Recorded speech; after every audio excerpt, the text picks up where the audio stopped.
Nazana esenga koyeba ko boza ebele liboso ba etano na bina ike batata ba mama bande kombote pe boye imalamu na Canal Presse mokola lelo toza bongo le 1er mai 2021 journée chômée payée sur toute l'étendue de la République démocratique du Congo, journée internationale du travail.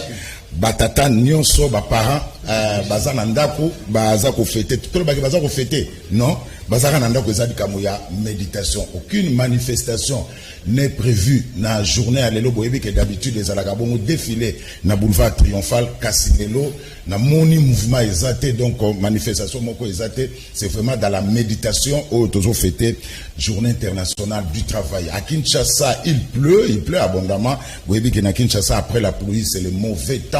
Tous s'attendent à la inondation, tous s'attendent à l'embouteillage, tous s'attendent à la caniveau bouché. C'est ça caractéristique il y a ville province il y a Kinshasa. Merci Peboye Imalamo na Canal Presse alelo to benga Liga, le meilleur championnat du monde dans le Baka. Donc c'est bel et bien parti pour les 60 minutes. Il y a direct, il y a Canal Presse, vous avez télécommande Bobo Kayango parce que Namboula Ndegezo Beta, ba championnat Mike eza ya kokanga. On a Barnabé et Zabongo ya au fond. Merci. Peboye Imalamu. Tout ça samedi, d'habitude, tout ça là débat na au Bongo politique. On va prendre le grand sujet qui ont dominé la semaine. Investiture du gouvernement, discours programme. Il y a Premier ministre Willy Bakonga. Will m'a condamné à 3 ans de prison. Moi, n'en ai 6 mois. On est dans le premier épisode. Pour Nabandal Botuninga Lobby Bobby. Ah mais William 3 ans Mukebote. On est dans le premier épisode.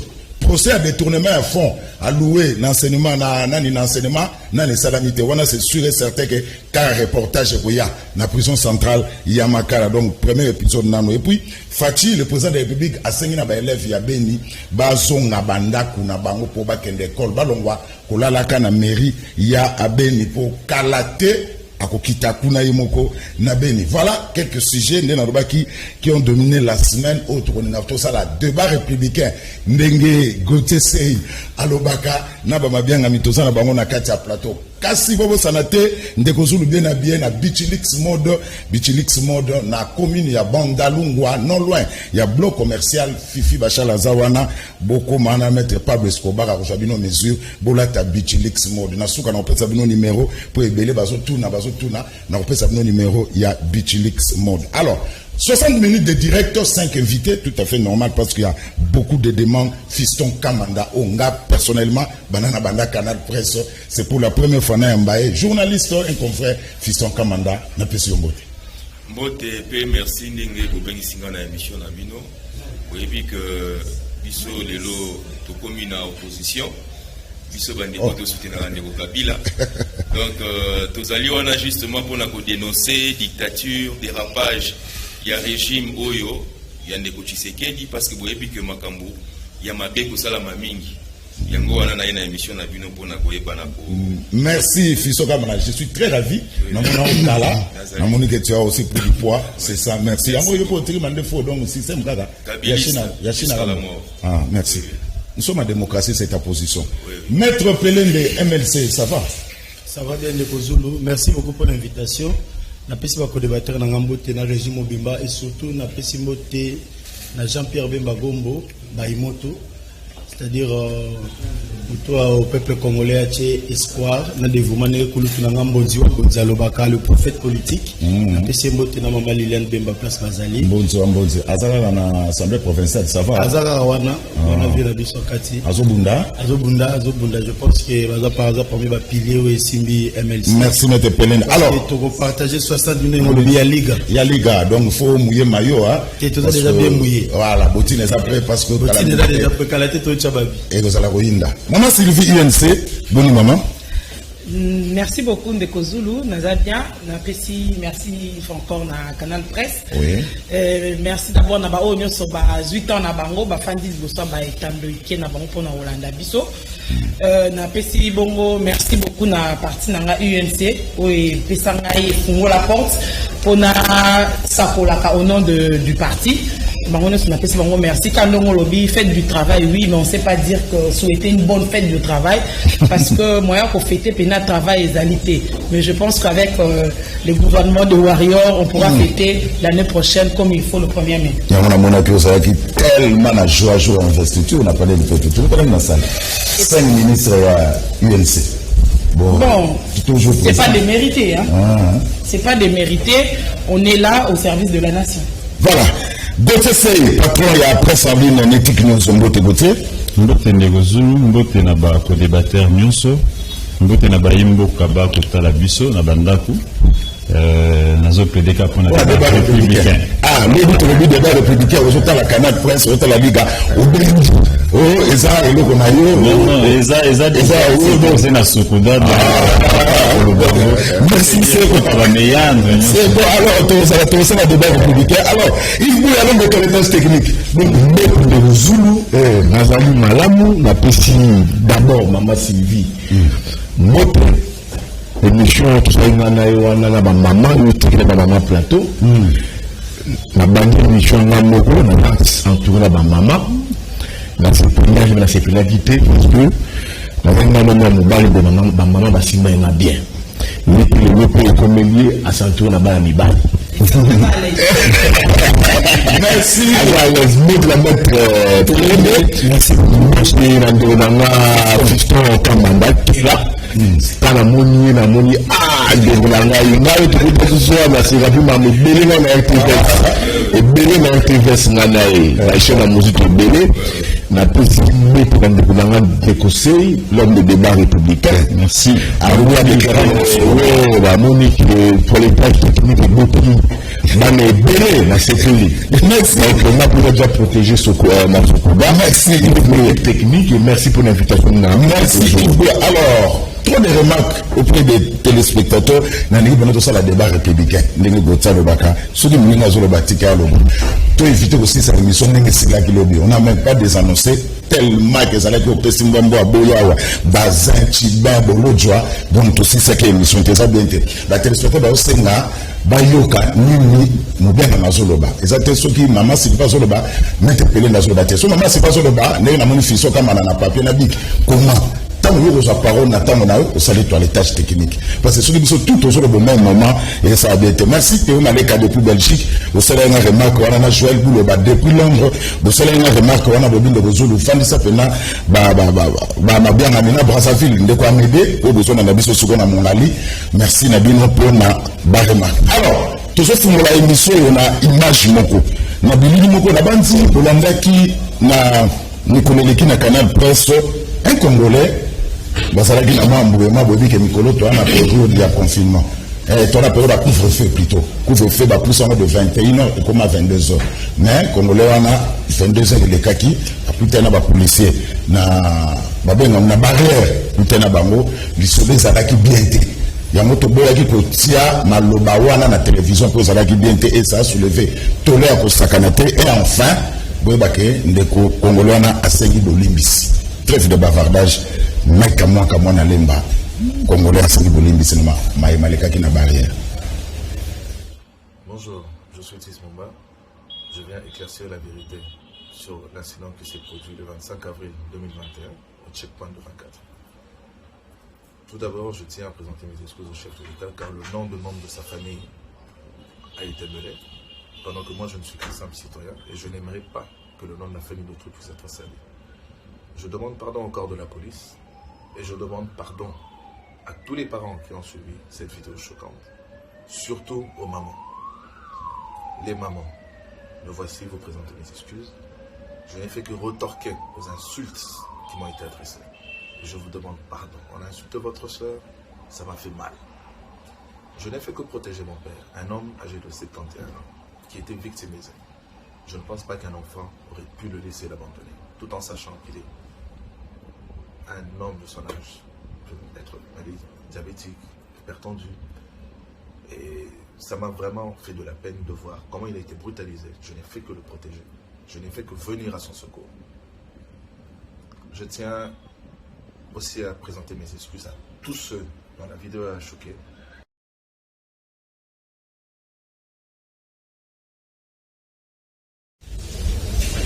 Voilà, merci beaucoup. Asengi, pardon, Asengi Bolimbisi. Moi, je te propose bino Ambromé Zalaki te na barrière parce que na lobezaki mabe, Amonika Salaki mabe, Asengi Bolimbisi. Boto na ndeko, c'est un Congolais, ndeko na biso, Asengi Bolimbisi. Biso pe to limbisi pour o alobaki wana et Salaki bien te pa Namboka, na ba réseaux sociaux de partout, comme Asengi Bolimbisi, biso pe, ba peuple congolais, to limbisi. Kasi to senga pe na ba policier. Bino pe bosala musala malamu na ba barrière. Parce que ce que nous constatons aussi, na ba barrière wana bon ngai na nga sadioté. Nga avant 22h je suis à la maison mais et comment ne ba koso be ngo ba be comment péage. Il faut éviter ça par contre ba lobby 22h zananda kuna yo éviter pour le gouvernement ba wario et soki tant ba kofanda ba kosala ba réunion na bango so ba lobi ke ba longola couvre-feu na ezande mbula matani ne mtakoloba 22h restez chez vous. Pour les policiers, ceux qui m'ont tout le temps sous ça, qui n'ont pas retard à Zoya, tout ça le rappelle à moi, maloba moko ya bien, ya osola na bango. Tout le bino bozana pour nous sécuriser biso, biso que tout ça on a pour na bino bozana pour na biso. Ce n'est pas normal au kutana na policier na barrière wana maloba bano bima ya mabe. Policier qui ne peut côté na bobo misa pour mikolo ba kino ba ba péage. Ndé tout le monde a péage à Kasangulu kuna na sozo que ne ba Congo. Do so komi na kaka, oui bino ça vite fait. Éviter Babylone. Merci Nandeko, to l'ambition de Oseni, pardon. Alors, Gauthier, nous avons réaction rapidement Nandeko. Bon, réaction vous avez na eza sengonanu comme on a que conscience Yandeko Sali. Tout le monde a qui besoin de bilili tambolaki. J'étais parmi ba condamnaki yango. Et après na landeli mwandambo, na ko comprendre que ayali na épée famille présidentielle. Bato balingai kaka ba politiser likambo comme ça ndenge moko ndenge bibelobi soki okui ya malonge za otelema omi popula o continuer nzela mabeza o melesi ko kweyaki donc la nuit est tombée mais je pense que même biso na plateau moko to ki konzima mona ba agresser tata na ye yé abo ko sala loko donc ezai sur fond de colère sur fond ya moi kandami ndenge ba molaki bande ko agresser tata ne pas policier auto peut ça conseille bien comme tunanga Sylvain ka songa ko landa biso mais bika ko sala musala pour ba policier wana ba ko ko se regarder ba sala musala malamu policier faut collaborer bien na ba civil ko agresser ko bengana ko simba na nzoto brutalité ezali malamu te et puis moi la monta ko nzima ba brutaliser tata na ye na présence na ye mais quand même de quoi sengi pardon tout le monde a Donald Trump aux États-Unis à tomba nelo ko bona plateau à télé à senga pardon tout le monde on a gagné président gagné ko beta ministre na ye ya culture Makofi à senga pardon donc quand des hommes paya le la conscience est zongi to limbi ndeko.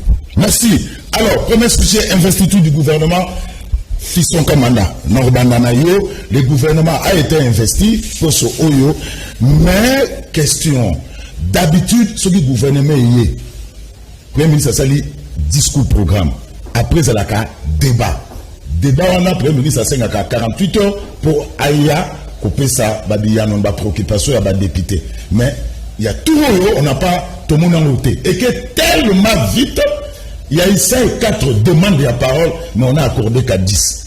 Pourquoi cette précipitation d'après Fisson Kamanda? Yango, il faut que le gouvernement Oyo est outil na majorité ya Kimoyibi.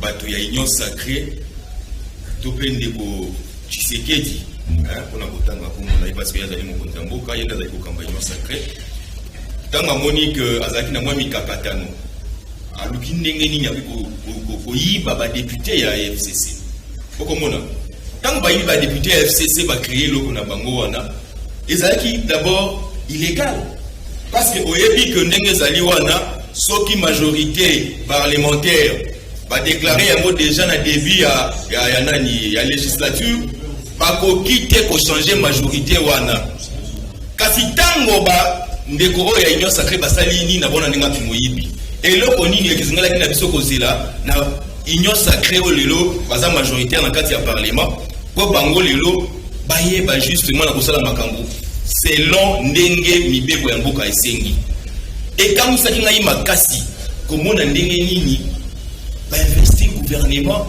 local la soki tozali na kati ya zamba soki ndenge nini donc débat kutu ya débat o ezala kité elingi kolakisa ke dictature ekomi makasi na kati ya mboka oyo en tout cas eloko wana esaki penza pasi esengeli kaka ndenge ndeko nanga koloba débat républicain Mais dans le Parlement des débats républicains, ça démocratie, ça discuter. Donc, comme il faut vivre une dictature, il y a l'Assemblée nationale. Non, mais c'est grave. Donc, et là, comment on peut ça spécialité parce que, source d'abord, il y a le gouvernement Oyo, et ça y est, donc, Basangani, kasi tokoze la paix gouvernement moya ba gouvernement ba wario donc basa la musala parce que banda pe ba investir en moto comme non premier conseil de ministre problème ça que banda musala c'est pour musala bon on a été comme muté mabe que mais on va on est ça dans kabili o et que ça qui muté mabe merci na lobby de kozulu opposition tu sais que banda ko sala muté mabe yango na ozongi c'est la bango. Merci. Alors, Maître Pelele, est-ce que les députés, parce que nous avons ça, nous avons Maman Sylvie, les députés n'ont pas eu le temps. Il y a ça le débat parce que pour les députés, nous avons eu Maloba, à tout que nous avons critiqué discours programme et le Premier ministre Koune Bandi. Est-ce que vous mettez les députés parce que nous sommes dans la merci beaucoup de mais avant de répondre à la question, une minute. Là, on a une insuffisance judiciaire dans le plateau. Vous savez qu'on parle d'un état de droit. C'est réellement qui respecte les lois. Non, les insuffisances, on comprend rien dans le bon, ça va toquer. Il y a un principe, puisque moi je suis un pénaliste, on profité de l'émission, on a rappelé en OP, on ne peut pas comprendre, puisqu'en principe, le principe en droit pénal, c'est la légalité des délits et des peines.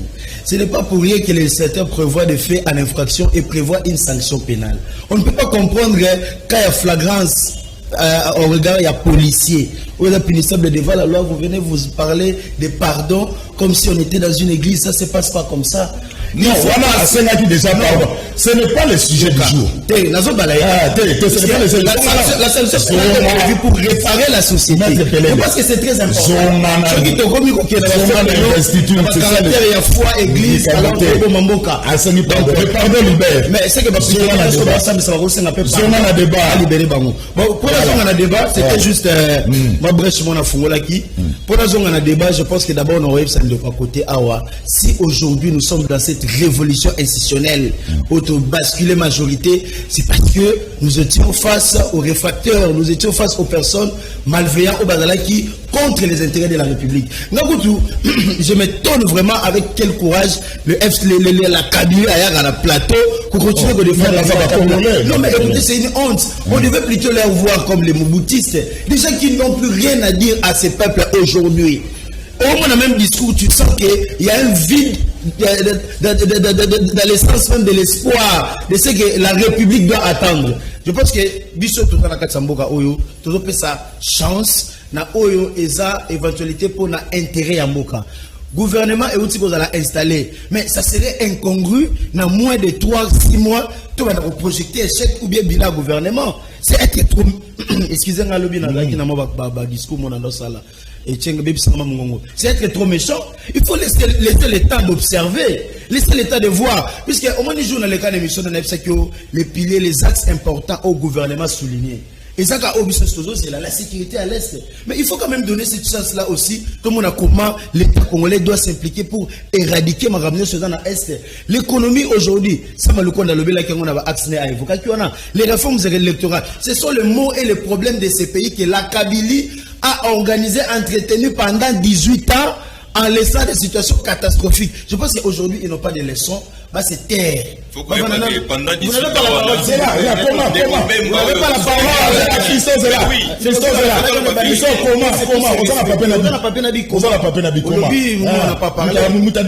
Aujourd'hui, si nous sommes dans cette péripétie, c'est grâce à la Kabylie.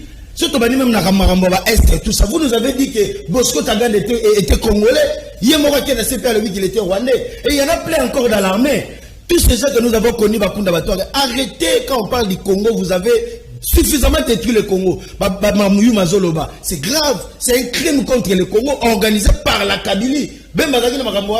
Donc, je pense que... Merci, Maître Pelele. Il s'agit ici de l'État congolais, il faut respecter les Congolais et la République. Merci. Je pense que vous n'avez plus de choses à donner. Discours programme, Maman Sylvie, ça m'a beaucoup chiffre, on a 36 milliards de dollars. Mais, discours, Babi, ce n'est pas chronométré.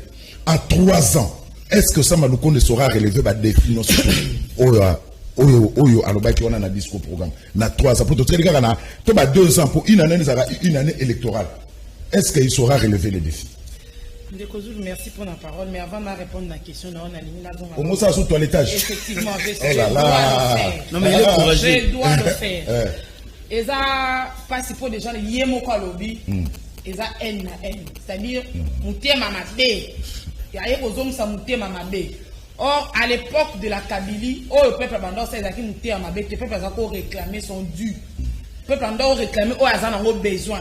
Ils ont qui mouté mamabé. Mais là, il vient de le déclarer devant alors clairement ailleurs kozongi samutema mabe, ce qui veut dire président Tshisekedi na gouvernement basala malam basala mabe bango ba bandosa ni koboya yango. Et vous pouvez comprendre que remise et reprise il y a ba ministère et salami mardi et mercredi. Alors les lots tozali samedi, ça fait pratiquement 3 jours. Après 3 jours, monsieur Joao Tuna, le fiston pardon de Columbisa, de confisson Tuna, bah sali déjà ni le gouvernement Warrior. Pour votre information, effectivement, pour votre information, il y a eu conseil des ministres hier et un état de siège a été décrété dans la partie est place Mimboulou et Zali. C'est déjà un pas par rapport à Moko, il y a ma préoccupation autour de la 4 programme gouvernement Zali bon Kamouya sécurité. Donc, le col au Touni, dans 3 jours, tout ça est déjà pas état de siège. Mais en 18 ans, tout le monde Touna wa Nigne Salama. En tout cas, tous les Kambwa 5 chantiers, tu es mis côté Soukate. Tous les Mabé Belé, Bukanga Londo et Zaliawa. Boye Bibino Moko, Ndenge Bana. Est-ce que depuis que dans 18 ans, on a ta mère et on c'est là. Fisson, comment? On a fait une habitude. Comment si tu veux parler de Vital Kamerhe, je vais te répondre maintenant que Vital Kamerhe a quitté le PPRD. Pour la question de l'Est. Comment? Pour la question de l'Est. Comment? Oh, nous salate, il y a le mois. Oh, bon, nous avons assiégé Est sans l'aval du Parlement. Et c'est la raison pour laquelle Vital Kamerhe a le mois. Maman, c'est la question. Merci pour la toilettage. On a une distraction PPRD à l'Ingamema. Est-ce que. On a une distraction, mais il y a une commettre à Ucho Lobahawa. Le PPRD la minute le Bengo Sal. Vous croisez vos bras et vous observez. C'est ce que vous devriez faire. Sauf que maintenant, vous comment, fiston? Comment? Maman, cité, c'est un Maloba. Voilà. Est-ce que le Premier ministre saura relever les défis dans 2 ans et demi? Parce qu'il y en a sous des anémoko pour en préparer l'élection. Il ne saura pas. Et cause à la mabé. Restons optimistes. Même si nous nous croyons que voilà, merci. Gauthier Seye, 36 milliards de dollars. Est-ce qu'il saura mobiliser recette? Oui, mais avant oui. Maître Pelende, le pardon ne veut pas dire que justice à Kosala Msala n'a été. Non. Il a lésé les mamans, il a lésé les compatriotes, na makambo ya bimseki na monokonaye et il va se sentir lésé. Comme ça, c'est tout ce qui s'allait à Sengi, pardon. Ça ne veut pas dire que justice a saisi dans le dossier. Non, mais l'ordre public a été troublé. Mais c'est ce que quand il y a trouble de l'ordre public, impérativement, ça doit être suivi d'une réparation. Pour votre information, c'est ça la loi. Bon, l'état des droits, on va progresser. Il y a une plainte. C'est la maître. La justice va faire son travail. Donc, la confiance, là, c'est quelque chose à encourager. Confiance n'est pas à pardon. La vidéo est en mode public, c'est pas condamné. D'autant polémique à Kalmagambo, ils attendent à ce sens de mon côté. Nazon a un débat. Mon frère, fiston, il faudrait d'abord reconnaître qu'il n'y a pas une durée, il n'y a pas le temps pour investir le gouvernement. N'est-ce pas? Qu'il y ait débat ou pas, c'est la majorité qui se décide parce que la plénière, il est souveraine. Donc, sur ce point-là, il n'y a pas de débat qui peut polémiquer là-dessus. Maintenant, sur ce qu'il y a Sama. C'est un chiffre irréaliste. Il y a le Kouta. Oh, le Kouta de haine. Ça m'a vous dit qu'il va mobiliser par an 12 milliards pour nous faire 36 milliards. Il devait d'abord commencer par nous dire il a hérité un budget de 6 milliards. Au taux d'exécution est à 3,5 quelque chose milliards. À recourir à la collectif budgétaire. Mécanisme il y a sur pied pour recourir à mécanisme ma collectif budgétaire on a compenser ta ou etikali o ilu kambatikeli. Il nous amène dans des fifelons dire 36 milliards. ton habitude mobilisation à recette, tu es bien faible. Morosité économique que je frappe Mboka. Na corona oyo. Toi, tu vas les mobiliser 12 milliards. Vous avez vu que le régime à l'Okuta.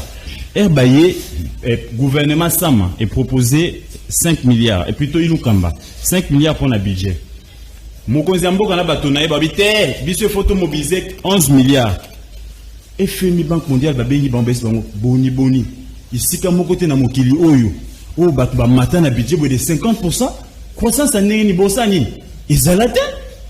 Ok, tu as 6 milliards. 6 milliards on a payé à l'Okuta. Jusqu'à ce jour, je vous dis que tu en as 3 milliards 500, quelque chose.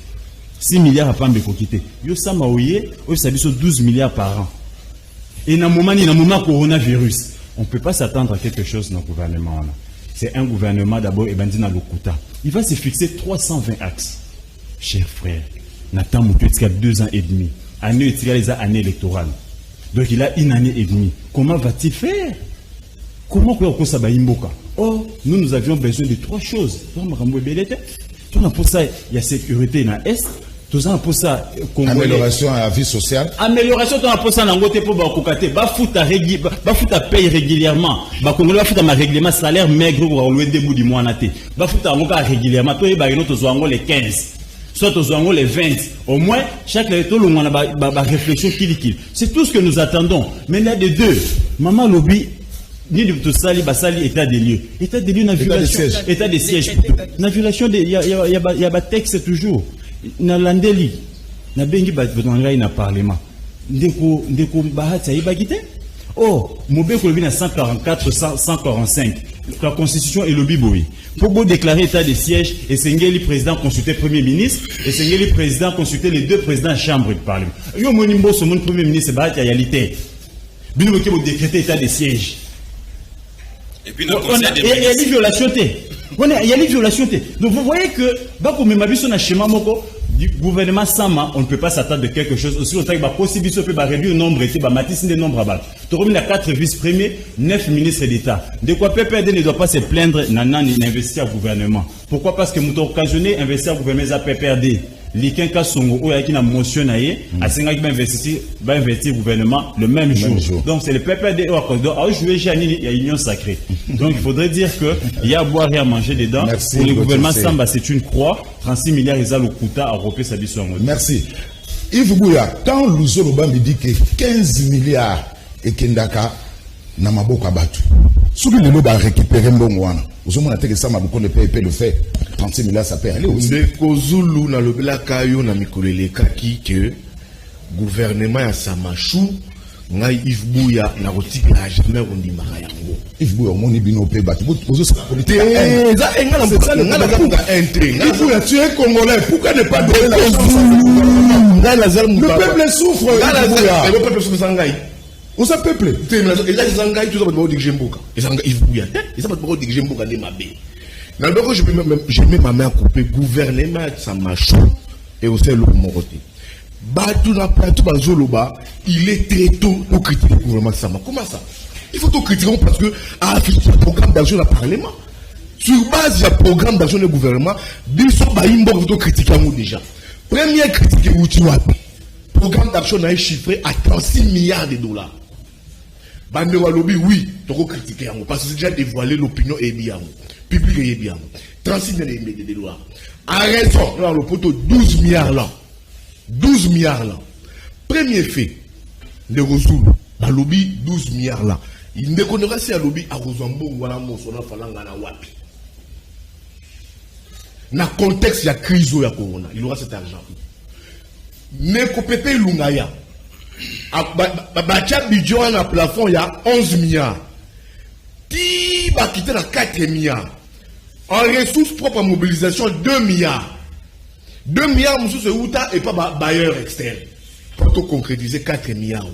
Donc, budget, tout ça, là, Oyo Samalukonde, Atigeli, Nani, Pepe Lunga, Atigeli Samachou, il y a 4 milliards. Et ça, budget, au Mouzitou, Atigeli Abisso, d'il y a 8 ans, depuis 2012. Ton zombi soit en arrière. Ton dit, mais la Makamouana, ton dit, Makamouana, l'anda ma déclaration Yuma sur les bradages de minéraux congolais. Tous nos actifs, entreprises minières, gouvernement congolais, bayuma batekela mo ba entreprise étrangère. La Gécamine n'a pas actionnariat naïe, il n'a que 20%. Et sur les 20%, batira 10%, batira na 10%. Par y a actionnariat à Gécamine. Et il y a pas que nous avons une économie non extravertie, et ça non diversifiée, qui repose sur les minerais. Troisième aspect ici de Rosulu, on n'a pas un programme formel avec les zones de Bretton Woods. La Banque mondiale et le FMI. Avant de renouer partenariat na bango, bazo c'est ngabiso ba préalable, notamment lutte contre la corruption et la bonne gouvernance. Est-ce que biso to souscrit na préalable wana? Lutte contre la corruption, tant que la corruption, ils ont gangréné le système Tshisekedi. Comment est-ce que est-ce bonne gouvernance au battre les plein donc, je te dis ici, on n'aura jamais, je te dis, ces programmes avec les zones aussi longtemps, toko clarté, transparence, naba mode, il y a gestion, il y a finance publique. Et l'on nous a par là, n'a pas fiston. Et l'on remise sur le bac, et il faut te rendre que ça machou. Et la ligne budgétaire pour les élections. C'est très important. Qui bala en 2 ans, pour l'élection. Parce que la priorité, santé, sociale, c'est des choses, des promesses bidons où il va porter pour qu'on et l'eau monte. La preuve, on est là. Quel conseil des ministres qui a dit 40 minutes, il y a un jet privé à quel Bumbashi. Mais or, il y a un Bumbashi. Le ministre. Ça marche aux Bumbashi. Mais ça, c'est priorité sur quoi vous avez Bumbashi. Les amis de Samachou, les amis de Samachou, les amis de Samachou, les amis de Samachou, on s'en Lubumbashi. Ma priorité, il a hérité des documents sensibles à la République au sein du peuple Sylvestre Atigelier. Il est passé si conseil ajouté, malamamo, Lubumbashi, il a fait quoi Lubumbashi? Je pense que. Mais ça la remise de non, j'ai Camille. À quel titre là? Parce qu'il y a la vie déjà chez Camille. Moi, je te dis, les programmes de Condé, c'est un procès de bonnes intentions dont l'exécution posera un problème. Merci Yves Bouya. Alors, Fisto comme on a maintenant au sein, pas d'attaque personnelle. Voilà, pas d'attaque personnelle. Aux côté parce que aux la même à l'obaté, surtout total bien Yves Bouya. Donc aux analyser. Aux la même analyse les hommes, je vais attaquer ça. Madame l'aura appuyé. Moi, c'est objectif. Alors, le conseil des ministres a été décrété état de siège. Mais, Fatia, c'est qu'il y a des élèves au Bazola, la Liboso, il y a mairie, il y a Béni, Bazon Rabandako, Bazon Rabaïko, fiston.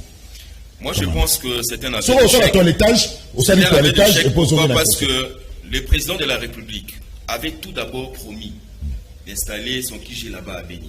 Atikala jamais qu'au Salayango. Il a promis à Béni. Atikala jamais qu'au Salayango. Et puis, à Lingi même pas qu'au Kende Kuna na Béni. A promis à Béni. Bana ya kelasi, bana ya mikie.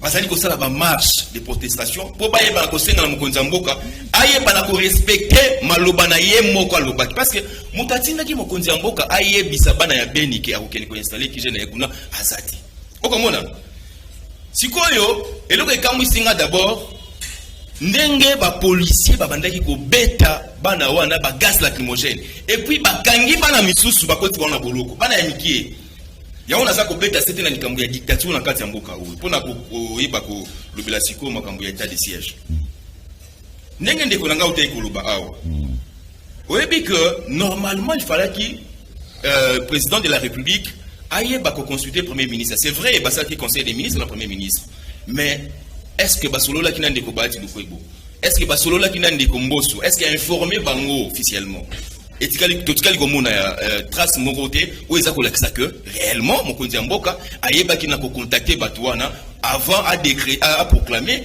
état de siège okomona et puis état de siège wana durée na ngwiza rabé à 30 jours est-ce que vous êtes sûr que Nikozulu dans 30 jours état de siège wana écosile sabitumba na est ezali distraction parce que mokonzi mboka comprendre que Aza est capable lelo ya kosilisa désordre to insécurité aux allez ko régner na partie est ya mboka na. C'est une situation qui a été na régime na bino.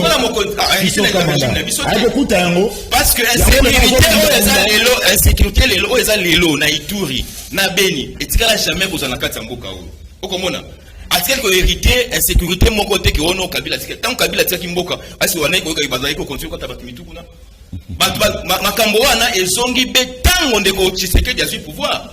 Okomona. Ezali ko lakisa que ndeko Tshisekedi azali ko gérer mboka malamu mingi te. Vous comprenez?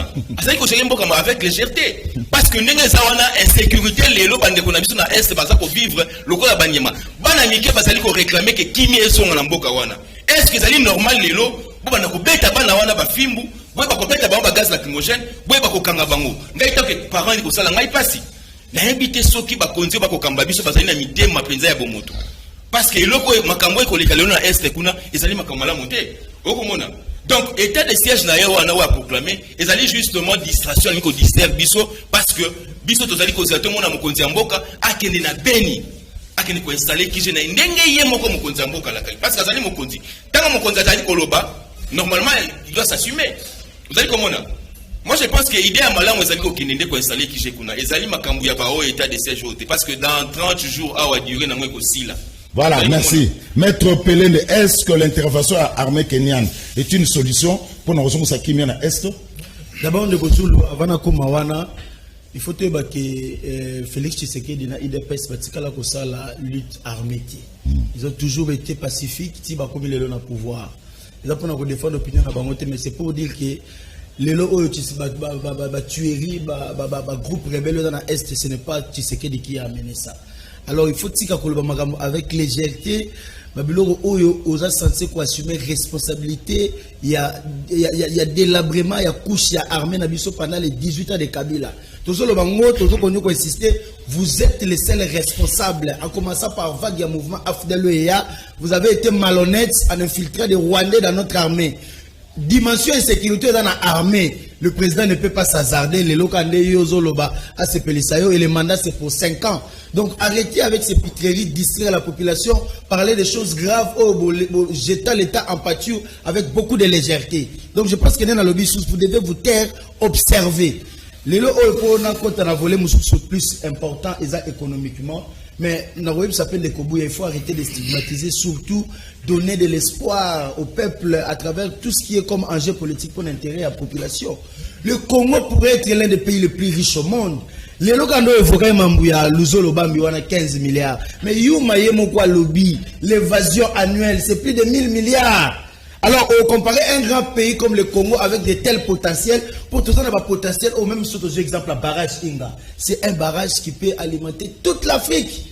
Pourquoi imaginer recette mensuelle au barrage si nous sommes intègres et nous avons des dirigeants intègres et sérieux? C'est-à-dire que même 36 milliards réunir ça dans un pays comme le Congo où il y a un boom économique, c'est rien du tout. C'est question de volonté, c'est question d'optimisme. Puisqu'au moment on a biso tout d'abord congolais, on a biso. Mais langage tout autour il y a plateau et ça escompté échec. Mais ça fait mal.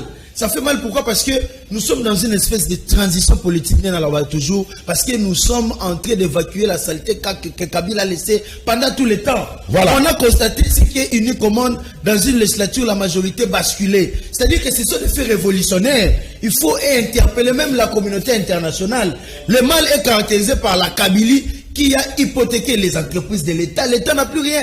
L'État commerçant ne vend plus. Ma question, est-ce que l'armée kenyane est une solution pour nous qui à Est? L'armée kenyane n'est pas réputée pour des compétitions militaires internationales. On doit se dire la vérité. Il n'est pas aguerri comme l'a été notre armée. Même l'armée actuelle, le FARDC est aguerri. Pour preuve, quand les militaires Mamadou Ndala, qu'est-ce qu'ils ont fait? Et comment ils ont été à un moment donné Mamadou a récupéré coup de fil limite soit là. Des histoires qu'on ne comprend pas, c'est-à-dire l'infiltration de l'armée s'est fait par les trichements de la Kabylie. Et ça, talon d'Achille et peu de Damoclès, ceux qui on a conscience qu'ils ont été malhonnêtes en formant l'armée à travers le brassage dans la mixage de Salamaki. Ils ont facilité l'infiltration dans le Baki. Bango Bayebi Sabiso, qui est général Bosco Taganda Congolais. Mais c'est gravissime pendant que Yemoko a qui s'est insurgé rwandais. Et il a même cité Kabila comme l'un des responsables. Il y a nourrissement, il y a massacre de Salama. Est à travers le groupe armé. Vous n'avez pas preuve. Écoutez mon frère. Citez Maman Sylvain Zabaloba. Et dans l'internet c'est partout. Voilà. Tu ne peux pas dire des choses. C'est public. Bosco Taganda l'a dit à la CPI. Merci. Donc je pense que Tolinga Mboka, vous devez garder silence, observer l'État aujourd'hui avec d'autres animateurs où il va être corrigé. Merci. Laissons l'État. Ah, oui, corriger. Merci. Alors, maman Sylvie, les hommes passent, les institutions restent. Mais on a comme l'impression que ils ont sacré besoin de la mingi. Oh non, guerre à Est, guerre à Est, Kabila Mtatekela Biso Yango. Mais les hommes passent, les institutions restent. Beaucoup de tango. De quoi vous êtes capable? De Kozo Lukando Lobi, régime il y a Félix Tshisekedi de Kouti guerre na Est, mais est croisé ma bon côté. C'est pas quand on dit que tu coûtes l'autre côté, cela ne veut pas dire que on a solution dans côté. Tant que tu coûtes c'est par rapport à ma propos de qu'on a mis sur solo. Tant que nous avons makamu, miso ngi sapena nous. Marambo utaki wapi.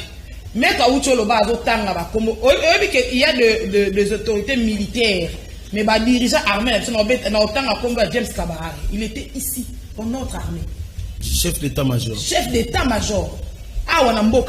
Aujourd'hui, il est dans l'armée rwandaise. Afdel.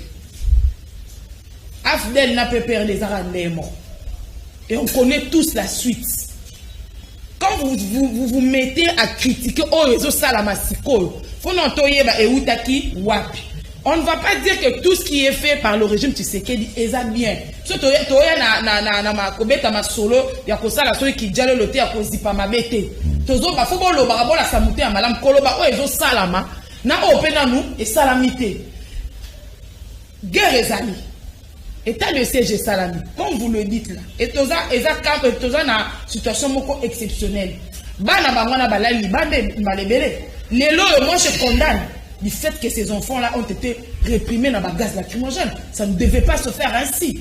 Notre police, et ça va m'accamer, au-delà, au bâtiment d'Akabango Bassar, des filles au Mounene, au Azalibongo ministre intérieur, Azanango. Il faut armer la police, et Baka, Moussa Nino Sengeni Bango Bassar. Et ça, c'est que Batindio, Souka Awayo, ont débordé. Et notre police, et ça, la carte Babilo, Kouana, on condamne ce qui a été fait dans Bana, dans Beni. Ça, je ne peux pas l'admettre. Étant d'abord femme et mère, je ne peux pas admettre, oh, Basali Bana, dans Beni, na Koki Koningangata Mukete, je condamne avec ma dernière énergie. Ou on a Koki Kondimangote. Tout à l'heure, là, on a Yves Bouya. Tout ce nous langage, oh, ya Kolobaki, et Kosimba Te. Et comme il non,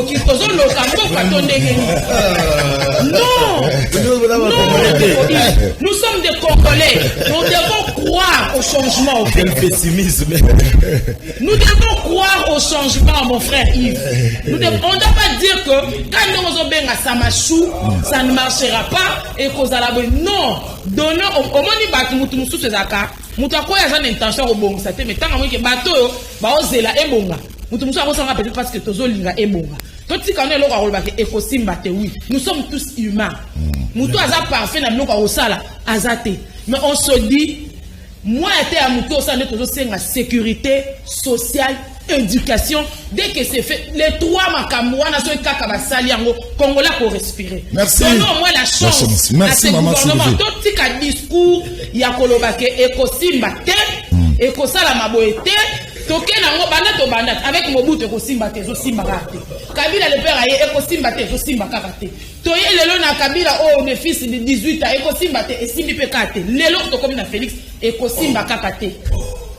Non, tokende na maloba oyo ezo sala ke mboka na biso sala nini ekende liboso. Nous ne pouvons pas dire que le gouvernement Sama c'est un gouvernement super ce qui est baza batu.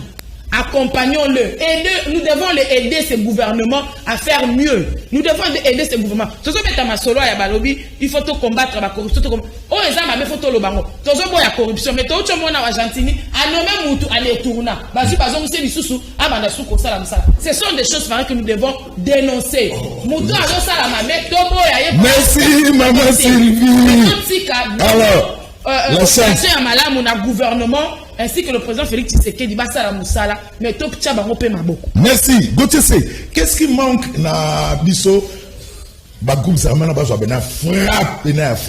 Il est toujours manqué. Déjà, à Liboso, il faudrait qu'on condamne le Canada Beni Nabana.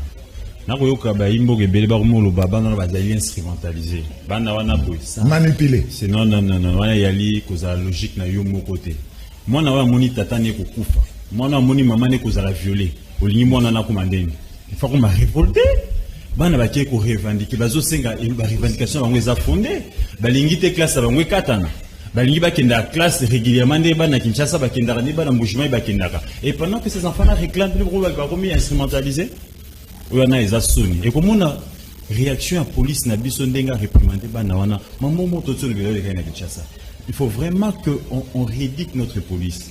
Il faut banamité. Ce sont encore des enfants. Et c'est bagage là qui me gêne bongo bana ba ko so prendre misu eza penda ko condamner sengeli ba konzio bazali na makoki wana ba ko kakotala kambo ba policier wana il faut ko punir bango. On ne peut pas faire ça sur des enfants. Alors, qu'est-ce qui manque dans la RDC pour Bagoub Zamé, Souka na frappe? Ce qui manque dans la RDC, c'est la logique, constance, il y a un homme politique, Nabiso. Vous allez constater sur ces plateaux, Maître Pelin dans le brassage. Mais brassage, on a aimé c'est la rébellion. Les soldats n'ont pas fait l'armée congolaise. Donc ils sont là. Comment mettre? Voilà, pour Nabango, l'arabe congolais. Comment? Là, qui m'a mal obité. Na AFDEL nde bayaka bachaka général mais na sous AFDEL na mboka oyo ndeko kamera sera ministre de la communication a dénoncé raté a démissionné raté. Donc vous comprenez que on a un problème de logique, de constance avec nos hommes politiques. Ils s'entrent tellement dedans parce qu'ils s'entrent dedans, ils savent pas qu'est-ce qu'ils recherchent, c'est quoi la vision tozo kende wapi voilà nde tozo suka na makambo oyo nyoso tozo mona. Quand on devient na posema responsabilité olingi province na yo o matisa bandeko asala nae armée te asala nae mais amata bo appelle ba généraux na bino misatu mibale pour la protéger quand na bino c'est que c'est pas ça laisse c'est ce que je ne cesse de dire ils allaient likambo ya infiltration na kati ya armée tozali na armée mon côté na SECO et ko bunsa RDCT ils allaient guerre asymétrique et ali biso ba imboka biso moko nde ba ko instrumentaliser bilenge na biso po ba bomaka ba machette battre les maratins. Guerre asymétrique va profiter de la distraction. Na vue des armées congolaises, ba bimba sali asso, ba zongi ba bataille. Ba bataille moi puis kaka na kati ya peuple. La première des choses, il faudrait commencer par vendre sa communauté à est place moko. Il est difficile chez à l'est. Au moins la communauté mi balé ba langage moko. Il y a le passe baza tellement divisé et division wana monguna ko profiter nango. Et monguna ni ya ko profiter nango. L'un d'eux, communauté songolo bazui dignitaire moko na mboka wana Kinshasa. A commis ko instrumentaliser bilenge na bango contre balinga msusu et balinga msusu ko bana appuité bazo recourir na ba pratique ya banti valeur wana bazo recourir na ba dongolomis na biso ba pero ba menduki ba masni ba kobeta il faudrait commencer nanu ko yoki ça ba communauté et la deuxième des choses ça va réformer. Je sais que les réformes c'est dans la durée, mais nos frères sont en train de mourir. Ils ont pris l'option de faire venir l'armée kenyane, mais pourquoi pas l'Angola? Bon, l'Angola c'est difficile pour battre non, frontière. Ils veulent que leur contrôle. Kenya c'est stratégique. Qui est un peu centré de la RDC, je comprends, mais il faudrait que renforcer Batumsusu, imposer loi na Est wana, mais pendant que la loi sera en train de s'imposer, réforme l'armée congolaise, réforme et banda, longola infiltré wana, former armée, ça va prêt à attaquer on est acte moral terroriste, à attaquer acte terroriste bon, mais on peut avoir un peu foi parce que Kenya buna diana Al-Shabaab na Somalie, expérience marquée ba Chouaka, expérience na ba guerre ya ba terroriste, peut-être mais je vais encore rencontrer Maître. Ici, il ne s'agit pas, nous ne sommes pas dans une église.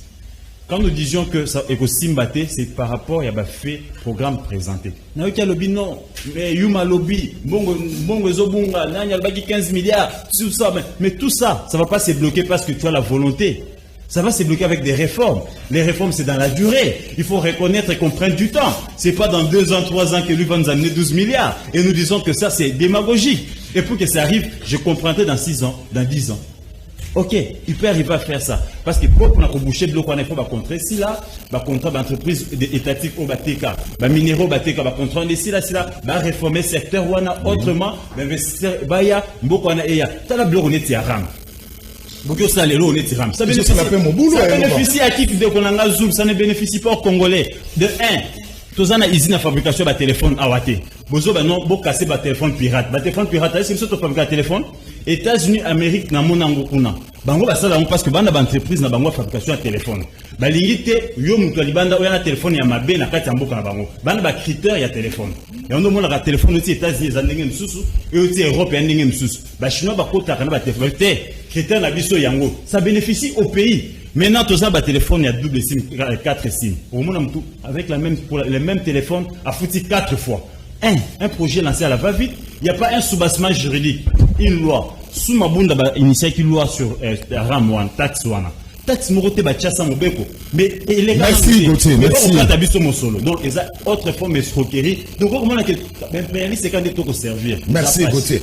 Alors Yves Bouya, Premier ministre a causé les côté, Premier ministre a échoué. Question. Ce qui est l'offre le président de la République. Stratégie n'est années pour nous ça qui est. Le Zulu avant na moni. Zo micro. Les gouvernements républicains mais avant na kota na ba toilettage na ba toilettage de là au sala. Na ose évoquer situation ya marché à liberté. Mais on répond à la question. On répond à la liberté ça dit excusez, j'ai oublié une chose, les débats républicains. Il faut éviter de dire que le Premier ministre Aké Lubumbashi, les premiers ministres et les présidents ont droit de circuler sur toute l'étendue de la République. Mais pas quel amour sur l'État. Bien sûr, il a des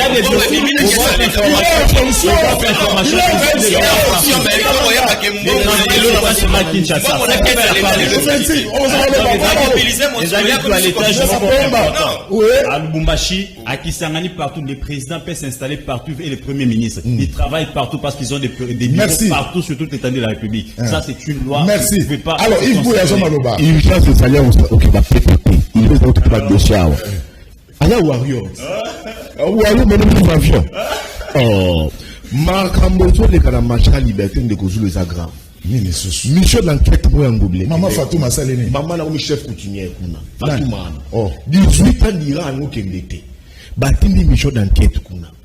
Bamoni ba compte fictif maman na fongoli kuna. Bazoi batem ba recette à marché wana. Et kendaka na hôtel de ville. Donc dans la fondation Laurent Désiré Kabila. Na mele ba enquête na ngai la fondation Laurent Désiré Kabila ba zoa quand même pas un rond et où t'as na marché la ba recette. Donc ba recette à marché wana c'est en termes de millions et produits zaka. Maman a justifié compte wana te.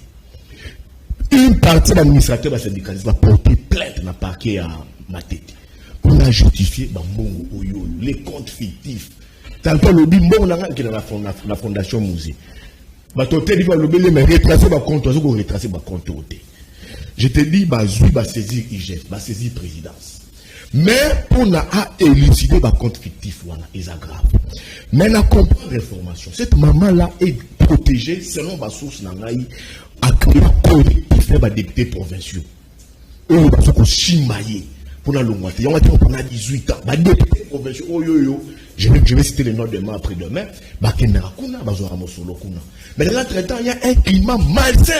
Ils ont s'installer dans le marché liberté. Dans le marché liberté, c'est beaucoup d'argent. Mais un climat malsain. Pour le moment, Fatou Mahana a commis chef coutumier depuis nous installés à Ngokendete. Je vous dis, je rassure la bataille sur les syndicalistes, bateau bazar bitumana mamana n'a croit complètement jusqu'au bout parce que cette maman a dit aux Congolais où vont les recettes de cet argent. Merci. Nazala on peut faire 30 secondes. Moi ça n'a Gauthier a eu 10 minutes dans il faut comptabiliser. Premier toilettage technique. Ndeko nanga il fiston comme à lobby que ba massacre to vivre à Wao. Ils a pire sous tu sais qui dit c'est faux. Pendant Kabila Bako sa statut, il y a Enoch Nyamusi. Na Beni, ils ont fief na banwa pour se renseigner. Azali grand frère Yamboussa Nyamusi wa Koufa. Son petit frère Mboussa Nyamusi a hérité n'aura grand frère naï. Bako sa statut ne peut pas tuer ba massacre Salama. Ba massacre Salama sous Kabila. Pendant 18 ans, ils ont dit horrible. Alors horrible et horrible. Et on doit nous dire qui dit à fond la mise sur les bancs. A kende na Beni. Au président qui dit non. Les confrères, les politiques disent que la BND a présent une erreur. Ceux qui présentent la bénité, ils ont prouvé que réellement cette partie territoire national ne contrôle pas ça. Il est le garant de la nation. C'est lui le patron, il y a territoire national. Ce qui a quoi? Que cette partie territoire contrôlée à monter. Il faut que le président de la République a été béni. A rassuré Banderonabi soit béni. A rassuré Banlev Wana. Qu'est-ce qui vous dit que ceux qui président la République accueillent Benya Okufa? Qu'est-ce qui vous dit ça? Qu'est-ce qui vous dit que le président de la République accueille Benya Okufa? Qu'est-ce qui vous dit ça? Pour que la République accueille Beni à Bangaté, Aza et Lombe, Aza président accueille Beni à s'installer, attends même pour 30 secondes. A commis la Beni, à Tali Mamonzo le Kakuna, à Bibi Beni à Zongi Goma. Tout ce qui est discours à Perouana. Tout ce qui est discours à Perouana. Deuxième toilettage technique. L'UDPS a mis ça dans la lutte mort armée, lutte pacifiste pendant 37 ans. Alors le pays brûle, le pays se met. Donc on va combattre 37 ans lutte pacifiste à l'UDPS, tout le monde a moutou au sommet de l'État, parce que pour la lutte là-bas, dans un coup de massacre et sécurité, nous allons lutte mort pacifiste, dans un coup de quand tu as un discours, on a la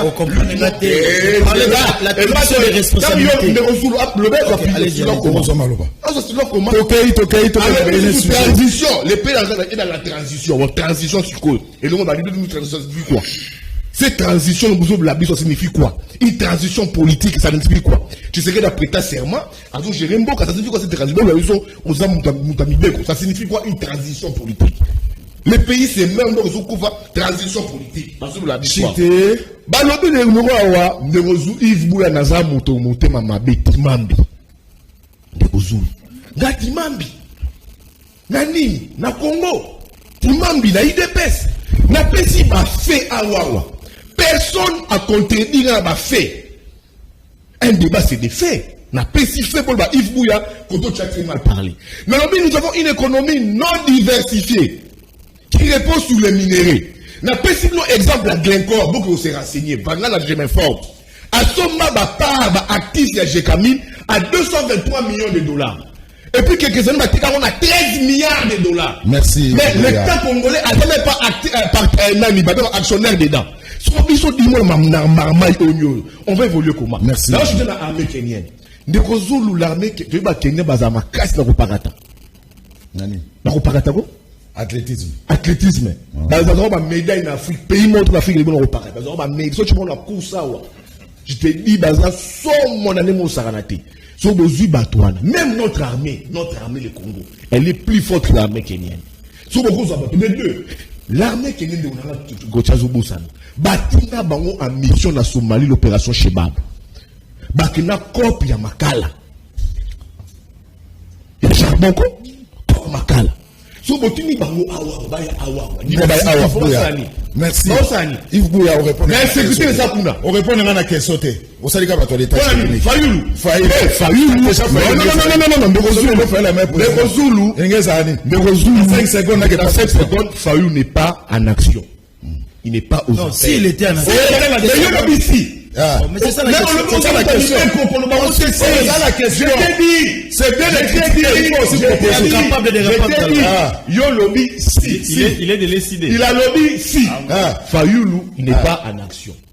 Qu'est-ce qui s'est passé? Oh, dans lobby lui. Il n'est pas. Mais on les a non, on m'appelle pas la crise à Congo. Mais il n'est pas aux affaires.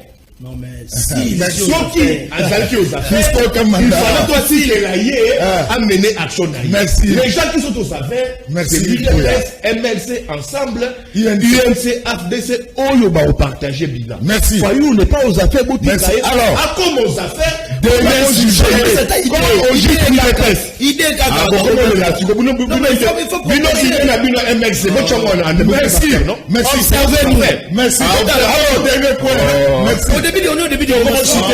réalisateur à l'objet de mon chité. Alors, Fisson Kamanda, 2 minutes, mais il faut répondre à la question. Willy Bakonga condamné à 3 ans, moi on a 6 mois. On est sa premier épisode. Pour le deuxième épisode, on est comité pour le deuxième épisode, c'est la carrière reportage. Et qu'il est déjà dans ma carrière. Balobi, pour Bakangaki, on a Brazzaville. On a blanchiment d'argent, des capitaux. 3 ans, moi on a 6 mois. On a le premier épisode. Mais deuxième épisode, vous allez prendre des procès, il y a des tournements. Au moment où il est loqué, il s'est fait au salam, ça n'est pas là. Bon, Yambona répondre. 2 minutes en clôture. Il quand même n'a recadré Bandikonanga parce que Bango, il faut pas que surtout Bandikonanga MLC, maître Pelende. Il faut respecter Joseph Kabila, d'accord? Parce que là, respecter comment? Vous avez dit que Joseph Kabila Zali a organisé l'élection dans Mboka. Vous avez dit que tant que Bino, MLC, Boyna Bitumba, la carte Mboka, n'a pas dit comme ça RCD. Mboka Zaki divisé. Ndeko Kabila si sa guerre na mboka oyo. Okomona Ndeko Kabila sali que constitution o tozala ngo lelo e ko kambamboka tozala nango. Donc il faut boye ba kopesa respect. Na ndeko nanga ya UNC boye ba que il faut boye ba que Vital Kamerhe na kati ya 18 ans ya Kabila. Asala mingi na kati ya 18 ans wana. Donc ce qu'on le dit que bilan ya Kabila ezali négatif na 18 ans na yeba que Ndeko Vital Kamerhe oyo za ko soutenir yeba pe kasaki musala moko ya punda. Kasaki musala malamu te. Donc pour na ko répondre na makambo ya Willy Bakonga oui ndeko na ngai est-ce que yebi que Willy Bakonga lelo azali membre ya Union Sacrée. Donc alungwa qui n'a pas perdu à kena Union Sacrée na kati ya majorité ya Moyibi po ba ko misa gouvernement otiko bimao. Okomona sikoyo likambo oyo ekomeli Willy Bakonga elakisi clairement que bandeko ya Union Sacrée bazali bandeko oyo balingi mboka oyo te.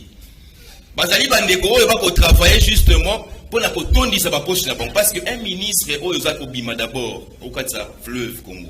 Na boîte. Sans autorisation ya ba kontina yo. Service ya DGM ayeba ki tout que ndeko Willy Bakonga ko katisa. Okomona. Mais siko tanga komi kuna na mosolo azalaki na yango. Mosolo wana ezali mosolo ebele $30,000 parce que les bossé bimaki ezaki 2 millions. Mais par le but que non ezaki $30,000. Mais $30,000 wana yende ko Willy Bakonga. Ana na école moko boya matiti ya Mandalala. Na mboka na ekuna to mona ki ona ba vidéo. Na choko. Mais soka tina kata 30,000 wana. Nde ba matiti wana balongola ba tiata mo ba brique. To ba sombela bana wana baba. Okomona.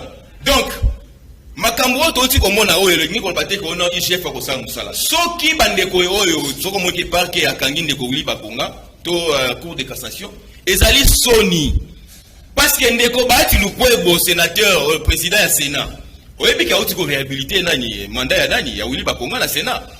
Donc bache commission. Non, donc eliko la kisani bango balingaki ba protéger. Willy Bakonga ba que non moye ba kanga ezalité parce que azali sénateur. Donc eliko la kisaki bande ko Union Sacrée bolingi mboka oyo te. Bolingi que peuple a continué pour souffrir. Bolingi ke bande ko lokola ba Willy Bakonga po bazali belé na Union Sacrée. Le bilo ko yoka suba kangi susu mosusu na mosolo. Pour nano esilité.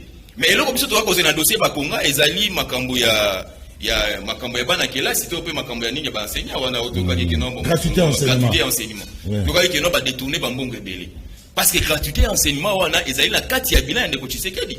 Okomona. Donc eza bango na bango bato ya Union Sacrée ba ko potana kuna donc makambo wana kutungai. Merci Fiston Kamanda. Alors, Willy Bakonga, membre de l'Union Sacrée, quel exemple? La bonne gouvernance. N'a répondu au Moukiende Gozulu. L'objectif est pragmatique. On ne peut pas imputer des responsabilités dans bateau baouti qu'on soit fonction. Il y a tout ce qui a été comme bavure et péripéties dans tout l'état qui s'est passé. C'est farfelu. Je pense que nous sommes dans autre chose. Au gouvernement, même c'est une espèce de transition. C'est-à-dire qu'on vient du fourre-tout et qui m'a bé à ma cassi pour escompter moi, malamu. C'est-à-dire on n'est pas encore même dans la normalité. Tout ça quand on a besoin de sortir, Yves Bouya, au lieu de critiquer, passer tout son temps, il fallait quand même venir aussi proposer, donner des solutions. Je pense que non mais on t'a posé la question ici de savoir si c'était tel qu'est-ce qui aurait, tu as été incapable. Non mais tu es congolais, tu peux proposer des solutions. De toutes les façons, je pense qu'en matière, il y a expérience, il y a gestion de Kozulu. Le MLC est sorti tête haute, n'a pas fonctionné à gérer l'amboga. Même a laissé les dollars à 40. Non. Willy Bakonga, il est membre de l'Union Sacrée.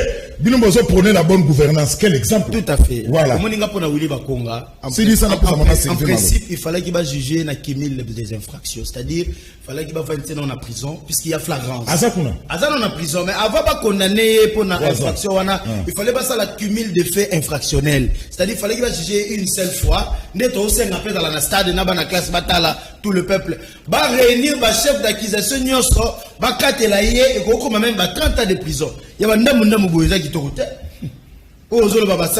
non, mais il fallait que ça la cumul des infractions. Ils étaient belés. Entre autres, aujourd'hui, autant d'infractions, on a attaqué en CNT, mais détournement aux élèves, il fallait avoir en prison, banquette, IGF, et si ça banquette, va réunir les éléments incriminants, va s'embissailler une fois pour toutes. On a vu comment on a vilipendé Kamerhe. ezalaki eloko oyo esalamaki po mutu amona comment on peut faire à ceux qui touchent à l'argent de l'État. Mais je pense que Willy Bakonga peut fallait pas réserver le même sort. Batiquer la prison, merci. Je pense qu'il encourt plus de 30 ans de prison Willy Bakonga. Merci, maman Sylvie. Mais il y a beaucoup à dire malgré que tu t'es résumé. Na Monique Batubele Babana Banga Siko, na une sacré pour exemple à Willy Bakonga. Donc, comme vous bangez ça tout déjà. Na Vital Kamerhe voilà, mbongo ya l'État, ils ont à l'État, ils ont à l'Ibenga na yote. Deko fiston a habité comme moi Kamerhe est monsieur Zopesu moi souffle de plus. Il y a un soko tanya on voté aux Arabes au lupa du kotanga on récupérer ce cause. Deko Kamerhe jusque là ngana to na lemba ko lobangote Deko Kamerhe jusque là est innocent. Parce que non, c'est faux, il n'est pas innocent. Laissez-moi parler. Laissez-moi parler. Je dis non. On n'est pas dans un procès condamné. L'innocence, il y a une condamnation. Comment il peut dire le mot innocent? Non, mais justement, il y a une décision de la justice. On se réfère à la légalité. Une décision de la justice basée sur quoi, monsieur? Mais sur le fait qu'il a été s'il te plaît. Détournement intellectuel. Tu as pris ça en tant que juriste. Vous n'êtes pas le juge. Vous n'êtes pas le juge. Oh là là. Ils ont bien fait leur travail. Je ne laisserai pas l'un de mes enfants faire le droit. Non. Ozal Maloba. Willy Bakonga. Ndeko Willy Bakonga. Et ça la mindenge et ça la loi. Nous avons un lobby à blanchissement de capitaux et tout. En fait, je ne maîtrise pas bien ces dossiers-là, blanchissement. Je n'ai rien vu, je n'ai rien suivi. Je ne vais pas m'atteler là-dessus parce que les amants ont évité. Oh, on a évité sur Willy Bakonga, on a évité Kézali Kambouya, gratuité de l'enseignement. Les amants ont dénoncé depuis Kala. On a le Bakango, au moins le Bakango, union sacrée. Certaines personnes ou certaines autorités, il y a nos politiciens, on fait s'il faut dire, oh, bazala na PPRD. Bah, oui, ça qu'il y a union sacrée. Ça c'est que oh, bazala t'as dit la corruption té. Ah oui, ça qu'il y a union sacrée. Quand il soit union sacrée, j'ai immunité. Donc, aïe qui na union sacrée, parce que n'est pas bon, ngana si na ben ici. Faut na union sacrée pour balancer la ngate. Oh, les Kambouya, gratuité de l'enseignement, on a commencé à dénoncer cela depuis longtemps. Que Mouto Boche, ministre enseignement, oh, avant qu'on dise kotonga l'école privée bon surtout quand on mandat na ekosila ya ko koma na 200 écoles a kotongela l'état école à ta mon côté parce que ce qui est le loyo gratuité de l'enseignement est boité c'est parce que l'état n'a pas assez d'infrastructures pour l'effectivité il y a gratuité de l'enseignement chose qu'il devait faire au Azala qui bon ministre de l'enseignement Willy Bakongo Azala na makala. Mais il y a moi ça là, pourquoi ça la bon côté ami tongela mais lelo na Kinshasa so botangi be école Sévigné et boti le quoi mailebo misusu pesa na kombo Sévigné teza sauver na ba komoni to American donc to évite aboti ba école mais école on les a privé o tongami to éviter photo que après les enquêtes parce que là je ne peux pas dire que tongami nyoso na mbongo ya l'état je n'ai pas de preuve mais ngana yebi nazo comprendre déjà que à salara nyoso gratuit de l'enseignement. Et Simbaté, parce qu'à ce moment-là, il était membre du gouvernement au nom du FCC. La guerre où il y a alliance à FCC cash. Monsieur Zalakini, il faut que Félix Tshisekedi a échoué pour Balobake, il est passé pour la bisso. Il y a les autres des procès, il y a gratuit de l'enseignement, des capitaux, je ne suis pas dedans. Merci. De comprendre la caméra et la lobby boy. Oh là là. Vital Kamerhe jusqu'à présent. On n'a pas démontré les preuves que Vital Kamerhe a détourné. D'ailleurs, même le gouvernement lui-même va reconnaître que les maisons préfabriquées pour lesquelles Kamerhe a été condamné existent. Merci. Les montants qu'on a dit que Kamerhe aurait détourné les 57 millions, Jamal reconnaît d'avoir perçu cet argent. Et aujourd'hui, Kamerhe, je le dis, je le redirai toujours, il est innocent et Sengeli va libérer. Merci, Maman Sylvie. Merci, Maman Sylvie. Mais dans le merci. Ce qu'on commune à Boulevard, croisement avenue Komoriko. école Moïse on est souffrir pour école Moïse tongama wana yango wana ozolo école ana toye ba eza école wana pardon obi que na termine hôtel école na bien na le côté yango wana américain soki ni ba école a permis na ezo souffrir gote c'est to ici mais na niveau enseignement il y a trop de boulot yeke. Après, vous dites que c'est le secrétaire général. Voilà. Trop de boulot. Prochainement, oui. Na invitation à Sima, na oya na thèse moko na ya master maman moko Cynthia Bouyamba sur les stratégies de communication à parti politique. Na opé ça va nous sur parti politique. Ba orienter communication là bas.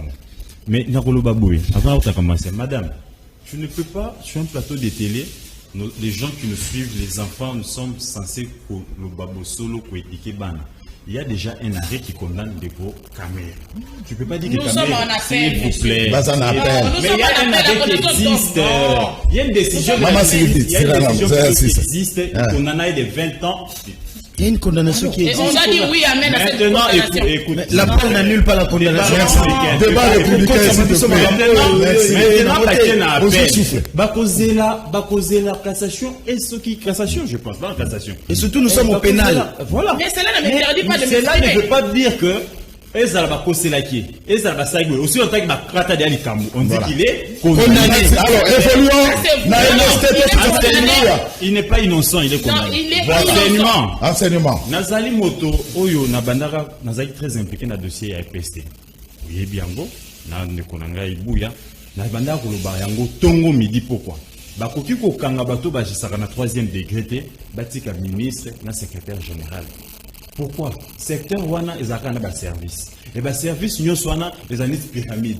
Nyonso ezwa malola mukano etale makana no pas ministre. Même au seko pono monaka wana. Faut ba libérer les quoi seko pour za na prison. Ayali aina problème te. Seko pono engagé ka moto te. Ministre ndazo ka arrêter. Seko poana nyonso qui est de seko. Ministre nda signaka notifié par le secrétaire général, accrédité par les seko. Si seko, il s'avère qu'il est complice. Bati kasko bato bajisa au premier na deuxième débat kana wa c'est troisième degré ba kana bango so misato lokola bati maboko na ndeko bakonga pona ngai eza satisfaction makasi balandela kamwana tina suka bayeba mais déjà intention ya kokima yiko bate makambo nyoso yije falo baki yali ya solo poso ya yaki ya solo to kimeli nini mais ba veiller pe na secrétaire général ba source na ngepsa ngaboyi il semblerait que à la rana faire moko na maluko ferme wana na bakano rapide 4 saka braza maluka et sika bakonga il semblerait que sika bakonga katsaki yango wana na carte d'électeur ya loputa poko tonyo solinga bakonga ibanite pota okosa nani mais okimela kuna mais lokola ye porte bato ko benga ye en cassation comme renseignant et seigneur balandele makasi mais comme il n'est pas redevable vis-à-vis de la cassation dossier n'est en instance à Gombe kuna balandela la secrétaire général à mon avis la banquette na belema nyonso en possession nanga bakonga na secrétaire général ils sont bel et bien complices. Comment expliquez-vous que cadre organique et lobby était antenne mon quoi c'est cop et seigneur par exemple 20 non pas par exemple 20 parce que je lis ça mais bakonga vous ont arrêté il y a 80 personnes. 80 personnes, il oblige que le mois prochain qu'ils soient payés et le secrétaire général notifie banan bazan informatique ban secrétaire général.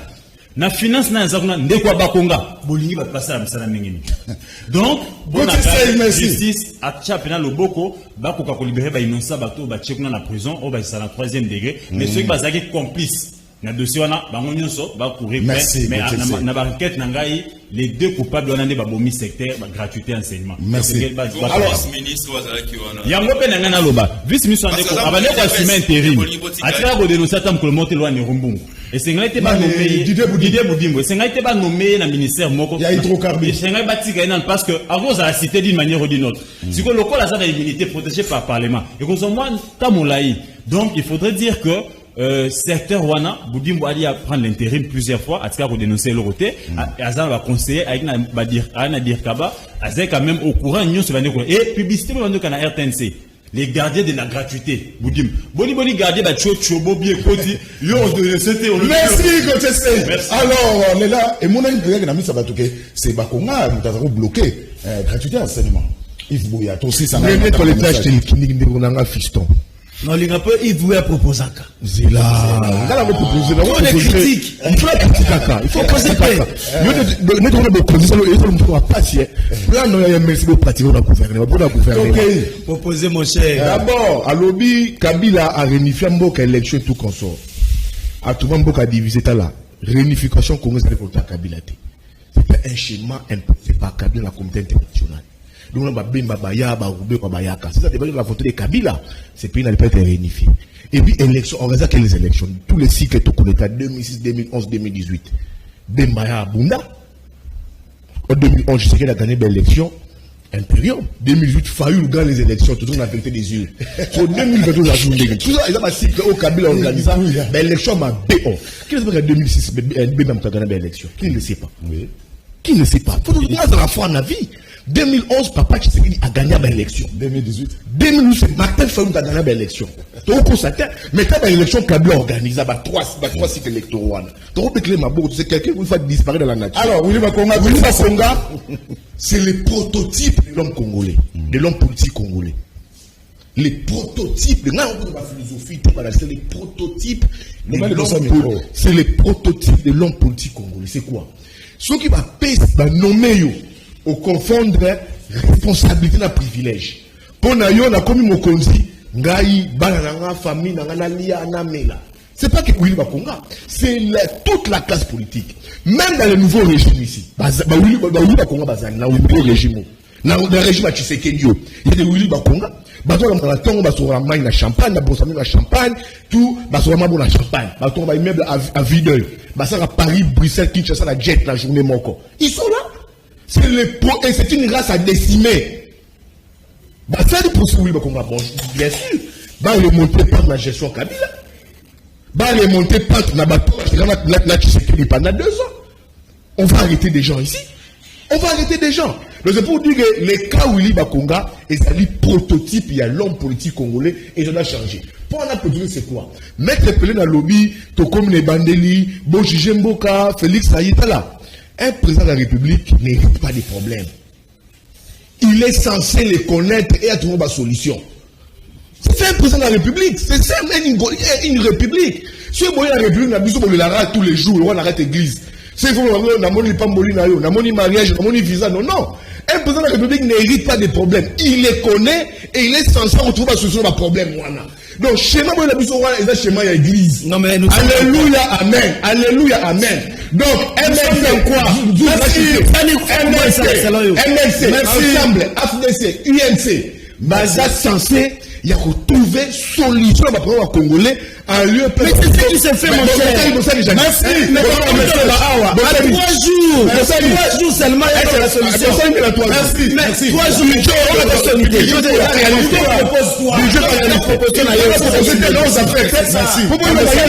Merci.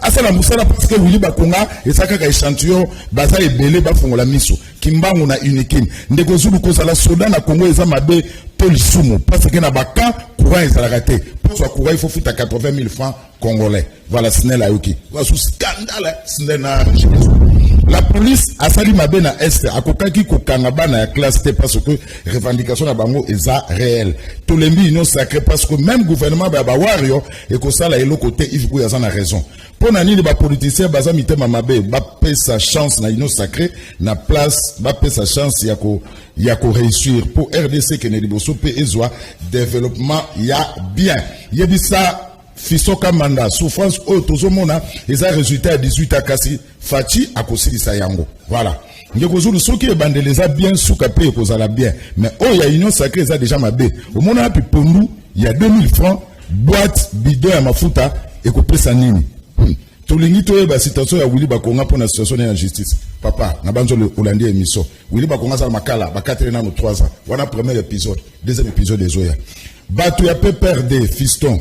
Bazana toli a coupé ça ba congolais te souffrance na biso eza bango. Alors merci n'a pas invité, on a débordé, on n'a rien, pas de mot de la fin. On a non. Sur yo sengi fisson au senga, maman c'est pas au senga. Non. 10 secondes. Est-ce que Mike a permettre réalisateur à boy. Voilà. S'il vous plaît, parce qu'il y a une émission. Voilà, merci. Nandenge boyaki fiso toza mot de la paix soutien total à Jean-Pierre Bemba Gombo. eza émission ya communication Jalelo, omoni. merci Osala la jalelo. technicien basungaki biso Canal Presse du lundi jusqu'au samedi retrouvez Ndeko Zulu jeudi vendredi na samedi kasi kobosana te Mama Sylvie Pelele boleka na Bichilix mode Merci pour l'invitation. Mama Ezali boleka kuna osomela mama Il y a lamba la charité, yo pe olata obobeki fifi basala na 09 98 12 08 08 to 085 27 77 966 Bichilix mode makama mikolo yo botika la malamu ngana bino rendez-vous jeudi prochain.